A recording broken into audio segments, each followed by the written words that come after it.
and Garrison was no different. Since she was a little girl, Beverly had heard about the legend of Mary Knott. Everyone knew the story. It was as much a part of the town as the paved streets. It had happened in the late 1800s. Mary Knott was an innocent 10-year-old girl. She had straight black hair and a plain face, and always wore hand-me-down clothes. The Knotts were a poor family, and all the children of Garrison liked to remind Mary of that fact. She was bullied every day at school. Some kids called her Hairy Mary because of her messy, long locks. Some kids pulled her hair, or knocked her down, or tripped her as she walked. She didn't do anything to deserve this treatment, other than being born poor. Next to the old school was a small lake that people called the Watering Hole. Mary liked to sit by the water and read her books. Books were her only escape from an otherwise painful existence. One day, a group of kids went to the watering hole looking to harass Mary. They knocked down her books and ripped her already tattered dress. She stood up in anger, sick of the bullying, when one boy charged and knocked her into the water. His intention was to get her drenched. He didn't know that she couldn't swim. The kids thought that her struggles were a fit of anger, and they laughed and laughed and laughed. But when she stopped moving and didn't emerge from the water, the laughter stopped. Mary Knott had drowned, and the last thing she heard on this earth was the sound of children's laughter. It's said that she haunts the watering hole by the abandoned schoolhouse. Multiple drownings had occurred in that small lake, and the superstitious people of Garrison fully believed that they were caused by Mary, forever encased by rage and death. No one with any sense went near the watering hole. Some even called it the watering hell. There was even a song that the children sang about Mary Knott as they jumped rope. Near the old school there's a lake. To swim there would be a big mistake. Mary Knott rests in the water deep. Beware of the person who deserves your sleep. For if she hears the splash around, she'll hold you tight and make you drown. And as you die, filled with fear, children's laughter will be the last thing you hear. Beverly wasn't sure if she believed the story, but the 12-year-old wasn't about to go near that place. She'd always been shy and a goody two-shoes. She had red hair, almost always in braids, and freckles that kissed her face all over. She had friends who always dared her to test her limits, but Beverly liked to play it safe, and going near watering hell was not playing it safe. Beverly had just said goodbye to her friends as she made the turn down her street. Another productive, safe day at school. All of a sudden, she heard a scuffle.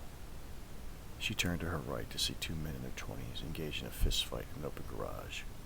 At their feet lay baggies filled with some white powder. "You motherfucker, you cheated me," one yelled. "I did not. The shit's all there," the other yelled back. Fists were flying and insults were being thrown when the bigger of the two guys noticed Beverly standing there in shock. "Stop it. Stop it. Some kid is watching," the man said. He had a shaved head and a tattoo of a snake coiled around his arm. "Oh, shit," said the smaller of the two. He had brown hair and a big scar on his eyebrow. The two looked at each other for a moment before the big man let out a big sigh. Beverly was completely caught off guard as he bum rushed her and punched her square in the temple. Everything turned black. When Beverly woke up, the sun was already beginning to set. Her head was pounding. It brought tears to her eyes, which somehow made the pain worse. She couldn't move her arms or legs. Her legs were tied with something. Whatever it was, the same material seemed to be keeping her arms pinned behind her back. She seemed to be lying on the floor of something, but it kept vibrating. Her senses were slowly coming back to her. First was feeling, and then was hearing. "Relax, man. No one comes out here," she could hear a male voice saying. I had been using that old school for storage the past couple months. Everyone's so scared of a stupid ghost that not even the police come down here. "Hey, you didn't grow up here," another male voice said. "That shit is real. Don't be disrespectful." Beverly's sight was swimming back into focus. She realized she was on the floor of a van. They seemed to be stopped, looking at her. She could see zip ties connecting her ankles. She assumed that was also what was keeping her hands together. Fear hit her like ice water as she realized the situation she was in. these guys going to do to her? Disrespectful, the first voice mocked. Hey, Mary, he screamed. Fuck you, you little bitch. Hey, watch it, the other guy said, as his companion began to laugh. Look, are we going to do this or what? He continued with nervousness in his voice. Yeah, I guess we should, conceded the other guy, as he shut the engine of the van off. Immediately the vibrating feeling stopped, and the two men opened their doors. She could hear footsteps as one of the men walked to the back of the van and opened the doors. He grabbed her by the ankles and pulled her towards him before throwing her over his shoulder, making her grunt. She's starting to wake up, the man holding her said. Then let's not prolong her suffering, the man with the scar on his face said disingenuously. Beverly could see the lake from her upside-down view. She knew where they were. The watering hole. She tried to beg for mercy, but a lump in her throat prevented it, and all she could do was cry. They were walking closer and closer to the lake. Sorry, kid, the man holding her said. You were at the wrong place at the wrong time. With that said, he tossed her into the water. It was freezing. She panicked as she realized her bonds stopped her from swimming. She was slowly sinking and running out of air. This was it. This was how she was going to die. She was only 12. Thoughts of her parents rushed through her mind, and she felt her heart ache even worse than her lungs. Movement to her left caught her attention. A girl was swimming towards her. She looked ethereal, with black hair forming a halo, and glowing skin giving Beverly a light to see. Her eyes were warm and comforting, and she smiled gently as she took Beverly into her arms. Mary not? This wasn't how Beverly had pictured her at all. Mary slowly took her into her arms, but instead of dragging her down, she swiftly swam Beverly up to the surface.